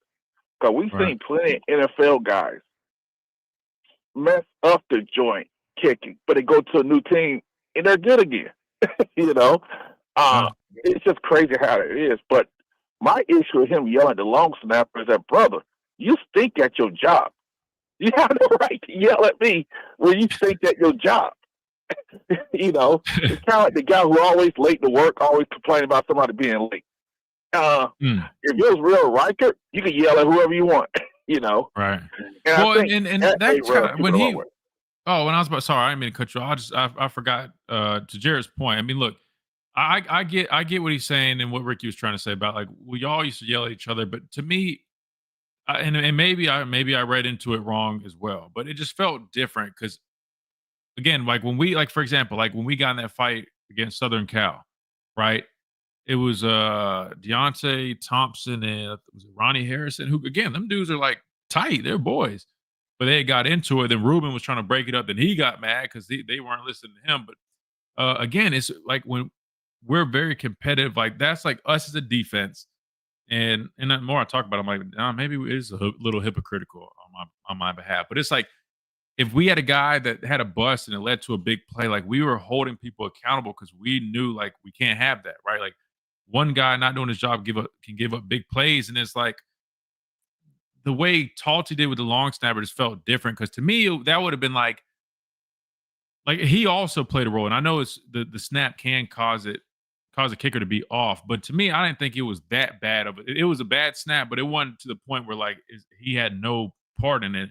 So it almost was like he's like, all right, I'm just going to completely put this on this guy. Versus like when we would get into it holding somebody accountable, it would be like, all right, everybody else did their job, but that one guy messed up, and so he needs to be held accountable. To me, it's just kind of like Talty kind of threw him under the bus completely when they both shared blame. Versus like when we used to get into it, it wasn't like you got two guys that messed up and one of the guys is jumping other guys. To me, is a little bit different. But to be fair, he's right. I mean, competitive spirit in sports is normal. I just felt, I don't know, it just felt a little bit different. You know what I mean? Yeah. I don't know. Maybe I'm being a hypocrite. I apologize if I am, but it just felt a little bit different. No, you're right. Because if you stink and you ain't produced, you shouldn't be yelling at anybody. That's how I look at it. And I'm sorry people get offended by that, but I still won't call him out, his name, go crazy like that. And I appreciate the players standing up for him. But the thing is, you can't take some things away from a game like this. I don't care. You're playing against air. 34 yards is 34 yards. Yeah. and that includes all the second and third stringers getting in as well. So I give those guys credit. And I do believe this defense is the most improved unit probably in the country from what he started out this year and part of last year. But I am kind of worried about Ty. I'm going to be honest. It's not even about turnovers because he looks shaky against this team. And I've always been kind of worried that even last year he played Mercy, he was a little skittish in the pocket. And I do think that the young man has to speed up his clock because he didn't have a strip fumble today, but those things will cost you a game. They can cost you your season a strip fumble because sometimes you got to get rid of it. But there were times where he was inaccurate. Even though people, this, completion percentage can be the most overrated stat in football. Because a guy can catch. It's like that one pass in Bakwe he caught on the sideline, but he would throw it on. No, I don't have all 22. Just look at it on my TV. If he threw it on time and accurate, he might have scored. And I just think that against that team, get away with it. But I just think even I know the receivers have dropped passes, and Ryan dropped one again. That could cost you a game as well because you don't get so many opportunities. But I think with Ty, it's not even about the deep ball with me. It's about the 10, 15-yard pass that he got to hit. Maybe he's a little too sped up. I don't know. But, and we got burnt on that against Oklahoma. He missed against LSU and South Carolina. Maybe it's on, I don't know if someone's putting pressure on him, rattles him when they blitz him. I don't know. You can speak on that better than I could. But I just think that, hey, teams are going to pressure in the NFL like that. You just have to pull through on that stuff. I don't know. I'm just a fan just seeing stuff. Well, I'll say this. I mean, I think pressure definitely plays a role, but at the same time, one thing I do know about Ty is that he's his own biggest critic, right? And I've talked about this when I used to tell people, even like last year, where they used to be like, "Oh, well, why isn't he playing?" And I've said this, right? And now you guys are probably seeing a little bit. When he does kind of make mistakes, sometimes it kind of can not linger, but you get what I'm saying. I feel like that's kind of maybe It's what emotional. we're seeing, right? I almost feel like part of what we're seeing right now is because he's kind of gotten a little bit of a slump, or he had a slump a few weeks ago, and maybe we're feeling like the lasting effects. You know what I'm saying? Like maybe, or he's kind of still in his head about some of that stuff. Which look, he was in a rhythm. He had great timing for the first half of the season outside of week one. He just got to find it again. And I know, and I talked about this last week, it's not always easy when you don't have that running game, when you have a lot of pressure on you. But I think he still just has to always remember, man, just take what the defense gives you. We don't need him to be Superman. I mean, the way this offense works, they never really, how do I say this? Like they run the football, but it's not like it's like the biggest component, if that makes sense. You need to run the ball just enough. But what I'm saying is they have a lot of things built in this offense to where, just like we saw earlier in the year, we don't have to rely on the home run shots, or you have to run it, for 150 to have success. There's a lot of things that they do, like the extensions of the running game, screen game, those concepts that they have built in, where he just has to take what the defense gives him. And there's going to be a lot of attention on other things, whether it's Bernard or Cuevas now is getting some probably going to get some more attention, where he just has to even if it's just checkdowns, right? Just take those checkdowns, right? You don't have to force things. Like I felt like he kind of was doing even in this game at times, or just kind of just being a little patient and not seeing things as quickly as he was before. And I think he'll get. Listen, I think he can get back to it. He just has to build that confidence up with himself, and hopefully we see that soon. But the problem is, you're already expecting that to already probably take a little bit of a hit, knowing you're on the road against your rival. So it's going to be an interesting game this weekend for sure. And I'll say this: one, Shane Beamer, I gotta get my talkie dig. Shane Beamer should be fired because he didn't let that boy kick that ball. So sorry. Listen. I know Ricky was talking about. Listen, I know Ricky tweeted this too. Let me just say this. Do I think that's a bad coaching decision on Shane Beamer? Listen, hindsight is 20/20. Now, will I give y'all's credit that we're saying that he should just let him kick it? Yeah, sure. I mean, listen, I even agree. Like at this point, yeah, he definitely should have just let Connor just go for the attempt. I'm glad he scored. Right, but I'll say this: so I'm never going to call that coaching decision dumb, because I also understand in most cases, you know what I'm saying? If we're just being honest here, you either get a chance to just wind down the clock and let them kick a chip shot, or, hey, let them score and give us 30, 40 seconds just to try to come up with a miracle. That's not a dumb decision. But, yes, hindsight being 20/20, yeah, y'all are right. He should have just let us kick the field goal. And I'll say this before I run. I'm glad that Jam got to have a good game for his final home game, at least, because I've been on him. But I'm glad he got to go out having a good game, regardless of the opponent, But also, the one thing I want to bring up, everybody keeps talking about, oh, man, I go to Auburn. Then we win that game. What if we lose to A&M? How about what if we win, people? I'm like, wow. It's like, if we lose, we lose. Can we not be scared? Because Auburn, sorry, they have a great defense, but this the best defense that Ashton Daniels played against since he took over as a starter. A&M, let's be real, as they do one thing they schedule.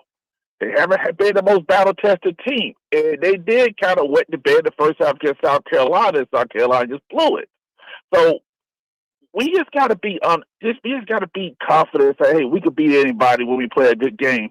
But the reason I'm not as worried is because our defense has improved so much. And defense travels. And that defense will keep you in the game. And I think that's the thing that we should look at. If it was early in the season, I'll be right with you. You have to Florida State. But those guys improved so much. And you see how hungry they are and fast and how they playing fast.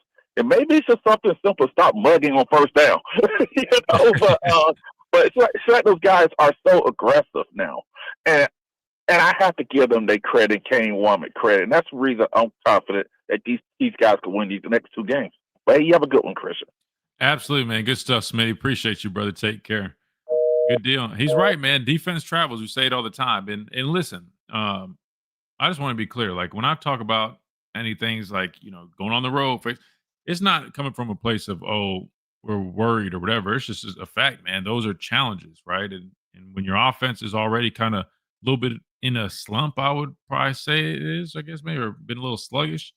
That's just something to consider, right? I think it's a key to pay attention to. But he's right, man.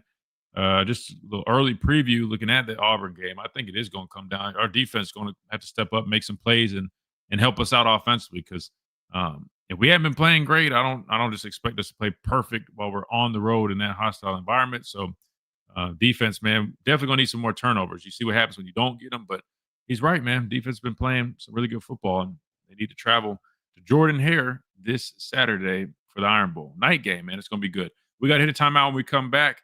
We'll try to get those press conferences potted up. We'll get some early previews from the coaches when we come back right here on the Miller's Edge, Tide 100.9, 1230, WTBC.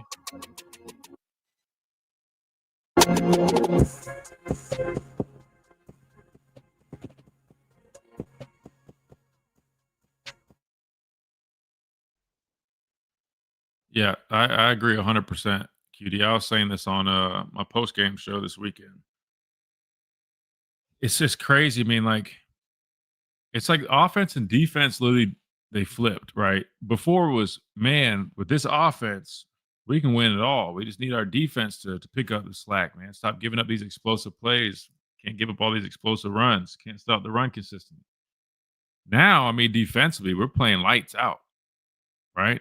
I mean, literally the worst, I guess the worst thing in the last 4 games was we didn't force turnovers against Oklahoma. We didn't capitalize on the turnovers, which I talked to the staff. They said the same thing. Like they harped on that. They left money on the table by not coming down with those turnover opportunities, right? And they know that. And best believe they're going to be harping on that going into this game. That said, now it's kind of like, damn, now everybody's a little nervous about our offense. But like QD's saying right here, man, when we are on a rhythm with our offense earlier on in the year and Ty was, consistently, hitting things on time, delivering those accurate throws, weren't worried about having a few, inaccurate misses, in some critical moments. That offense was about as efficient as anybody in the country, man. One of the most explosive, but it didn't need to be. We were so efficient, right? I mean, we were having long, sustainable drives, slowly choking teams out with that, with the time of possession. But unfortunately, that hadn't been the case nearly as much. So we just got to get back to that, man. At the end of the day, that's what it comes down. We just got to get back to it.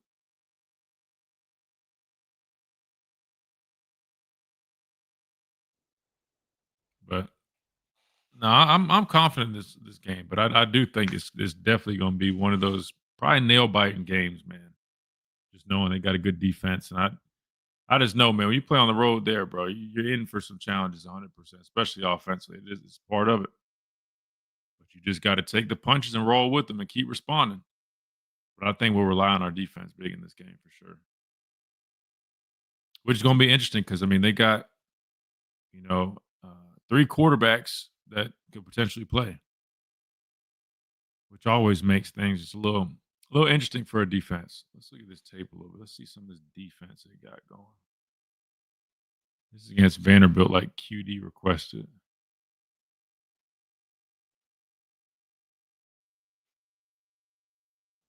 Shoot.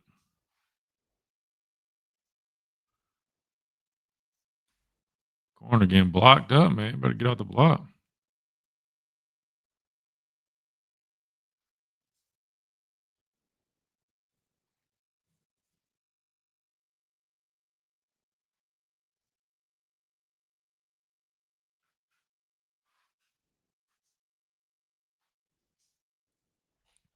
I will say they are very aggressive with their linebackers. You see their linebackers plug a lot. Shoot gaps.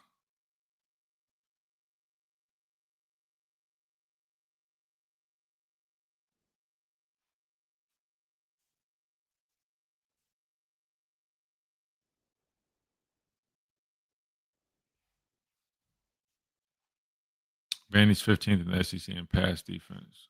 May explain why Cam Coleman and Singleton went off. I need to see. I want to watch their offense too. I know I'm jumping all around, but we only got so much time. I want to.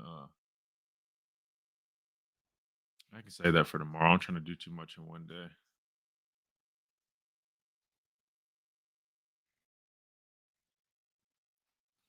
Let me get this press conference pulled up. Only thing is, hey Chase, I might have to have you.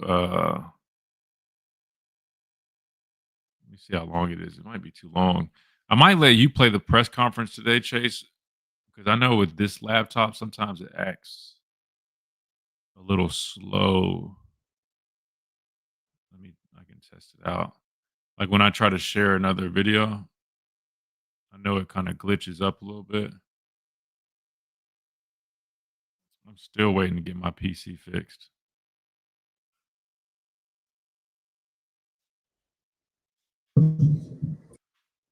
Yeah, you bet. I mean, it seems okay.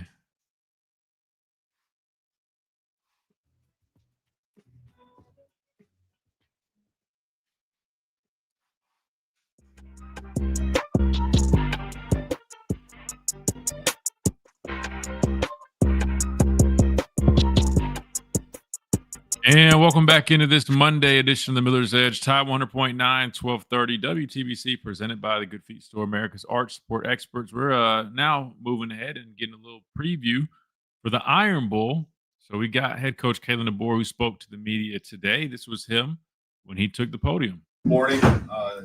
We heard from the coordinators and just again, kind of recapping, I think, everything that they probably hit on or you asked, just to give a good weekend. And one last shout out to our seniors, being able to honor them, recognize them. They mean a lot to this program. They mean a lot to me.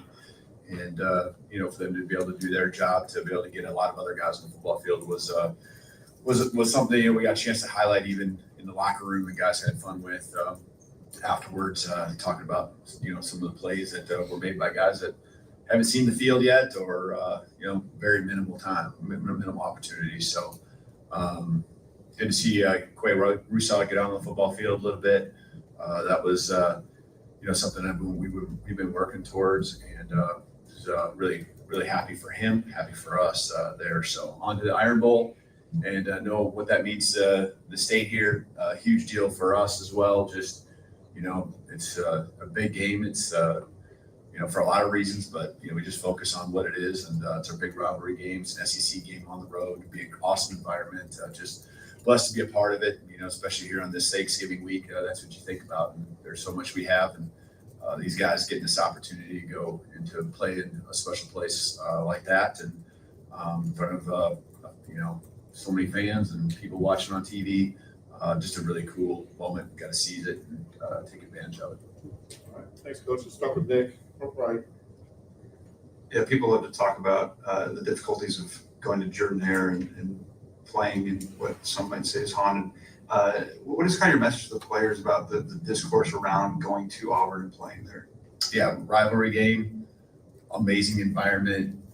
We've played in amazing environments, throughout the year on the road at night. I get it. I mean, you never want to, we understand it's going to be it's a great experience there, and it'll be, one where we're facing a team that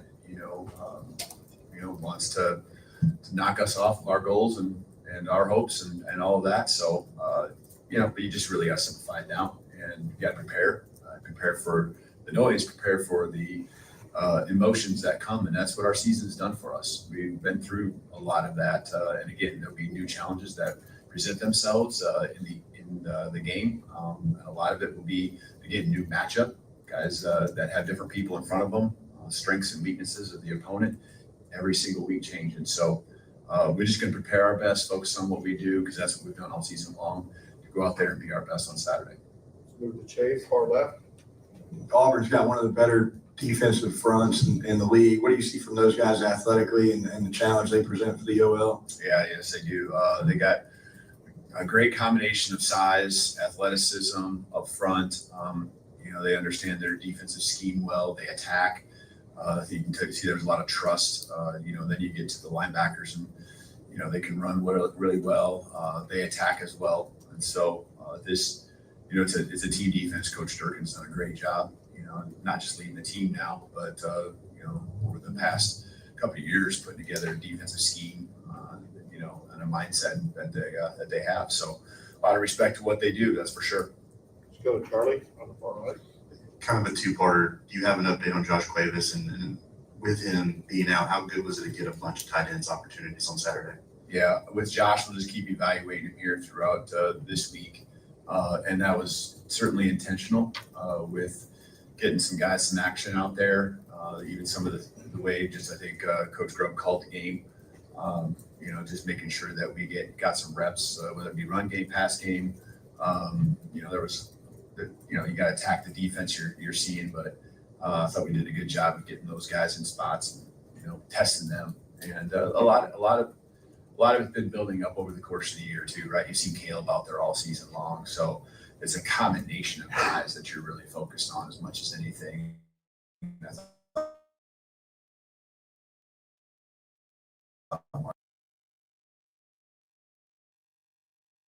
Marshall did a nice job.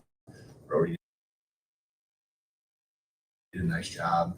Jake did a nice job as well. Hold on one second. Let's hit a quick timeout. We come back, we'll finish the rest of the video. We'll let it load up to speed. Sorry, having some tech difficulties. But when we come back, we'll play the second clip of it and wrap things up on this Victory Monday edition of the Miller's Edge. Tide 100.9, 1230 WTBC. Quick timeout. We resume our press conference with head coach Kalen DeBoer.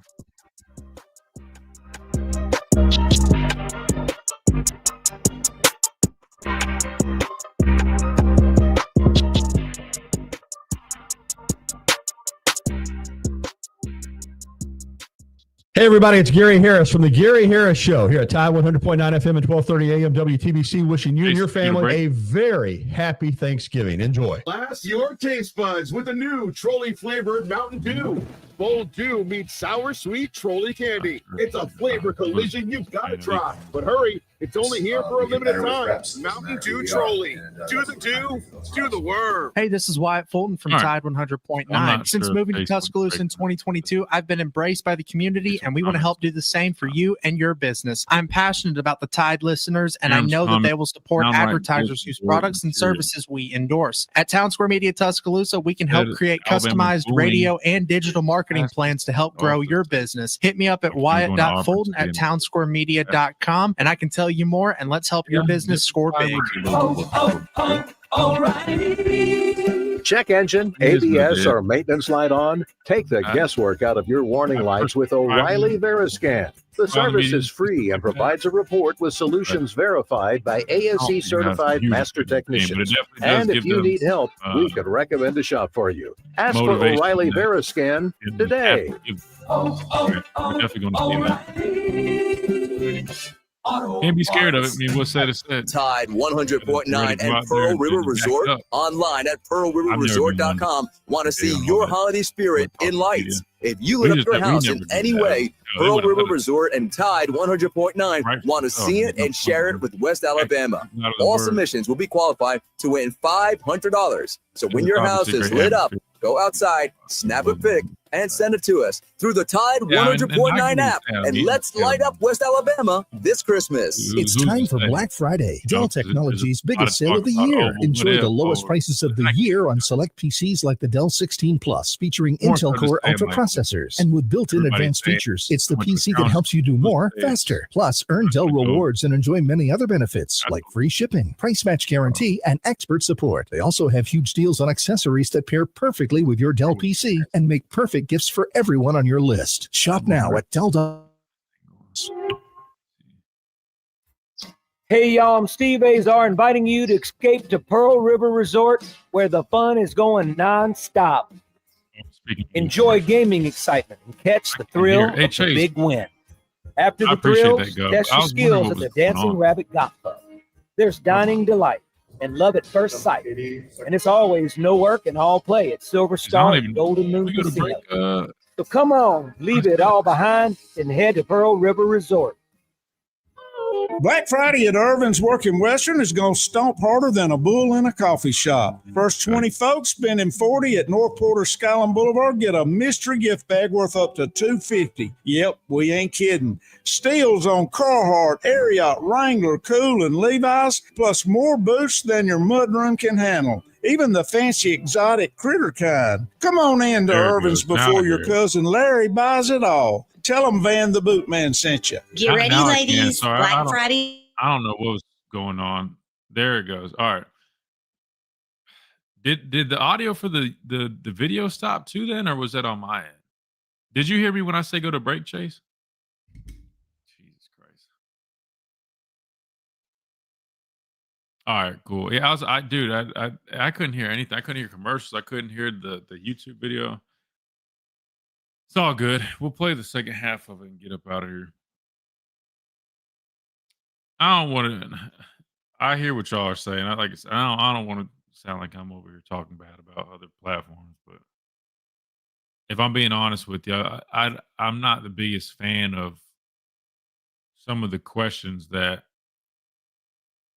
they ask our guys. Because I mean, if I'm just being honest with you, again, I'm not trying to talk negatively about other people's stuff, but I don't think they really are too concerned about protecting our guys in that sense. Like, for example, anytime I bring our guys on here, like, I would never ask them anything that could be, misconstrued or come out a certain way. And to be fair, I mean, look, their job is to get engagement and clicks. I hate to say this, but I put that more on our people that are in charge of that stuff, because I hate to say it, but and there's a lot of people that are good folks in that building, but I don't want this to sound wrong, but I mean sometimes they'll give me a little bit more of a hard time about getting those guys on my show as a former player. Granted, that other group is paying folks, so NIL stuff. I understand that part, but still, so I mean some of it is kind of out of that, but still, I'm like, I mean, like, it goes even back to last season. Like, they'll ask questions, they'll do stuff. I mean, like, you don't have to worry about that on my end. I'm a former player. I don't understand why that. It seems like those guys sometimes that I don't know if it's because of relationships or what, but anyway, it is what it is.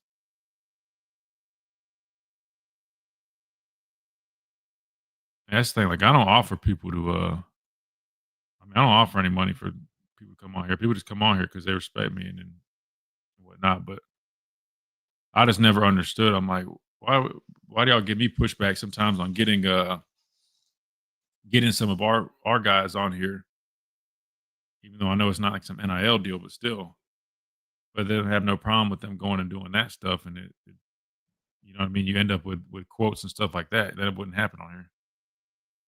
But whatever. Hey, we rock and roll in here regardless, bro.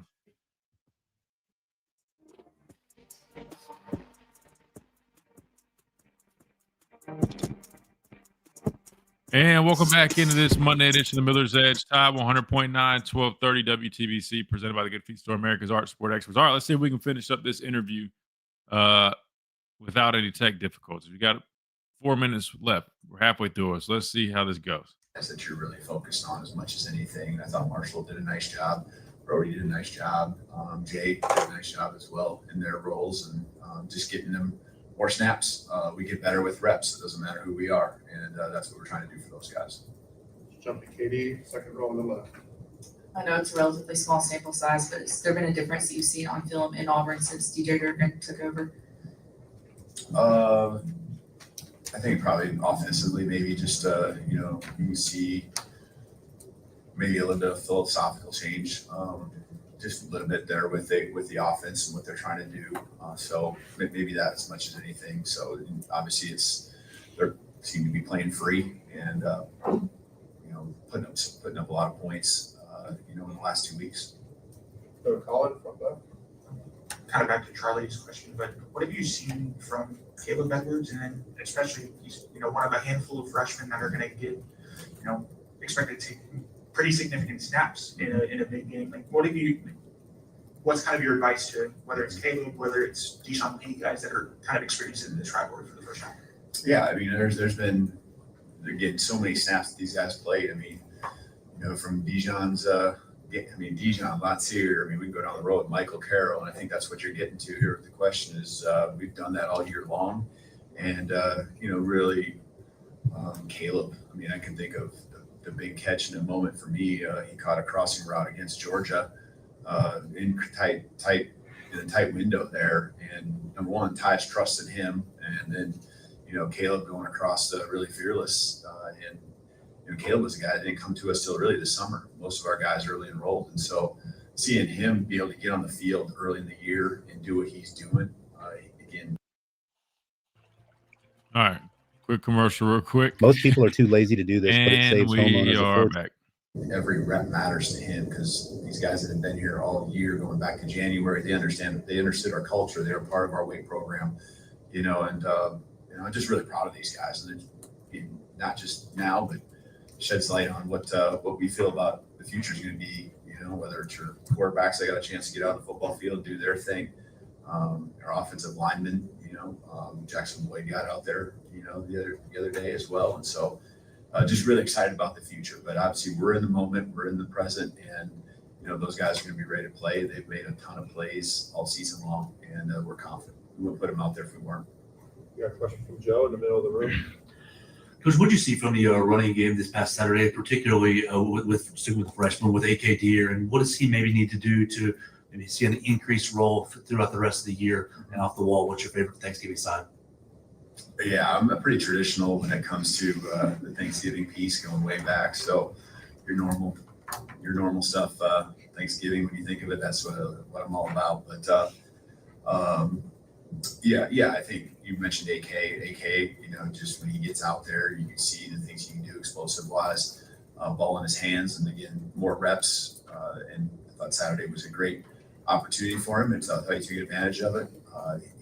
Another freshman that has a great future for us in our program. All right, let's finish up with Matthew. Coach, after the game on Saturday, I know you told us that players have had Connor Talties back after his last couple misses. How have you seen them react over the course of the last few weeks when he's missed a total? Yeah, I think the biggest thing was probably just everyone in general. You're always, you're human, right? And so people are going to make mistakes. I make mistakes. We all make mistakes. And then, it's the response and the things that he did. He made it right with his teammates. He talked to them, and that's what we can do. We move on, and we right the wrongs, and now we just focus on what we can do, and that's go be your best. And that's what he does in practice. And again, when I say our guys got his back, I've seen players, myself have reaction to things that you don't like on the field, off the field, whatever it might be, things we want back. And once it's done, you don't. All you can do is make sure you communicate, talk to the people that it affected, and continue to move on. And so he had a great week of practice last week. He's still really hitting the ball well. Just going to keep working. And, we're going to need him throughout the rest of the year. And I know he's going to give everything. He cares about this team a lot. So there you have it. That was head coach Kalen DeBoer speaking to the media today for his weekly press conference. That'll do it for us. We got to get out of here. You got Wyatt coming up next. But tomorrow we'll keep on rolling with our Iron Bowl preview week. We'll dive into that matchup a lot more in depth and look to get some guests here on the show as well. Remember, we will be off on Thursday, but we'll be rolling back on Friday as well. But again, tomorrow, Wednesday, everything all the same. Just Thursday, we'll be off. So we'll look forward to see you guys tomorrow for Talking Tuesday. This is the Miller's Edge Tide 100.9, 1230. WTBC.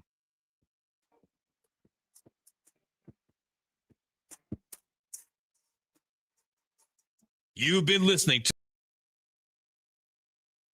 QD, you read my mind, man. I literally reached out to him to jump on here this week. Now I know with Thanksgiving and all that, I'm sure these guys are probably gonna be a little busy, but my goal is to get a number of folks on here this week. So he was top of that list, man. I definitely wanted Roman on here for sure.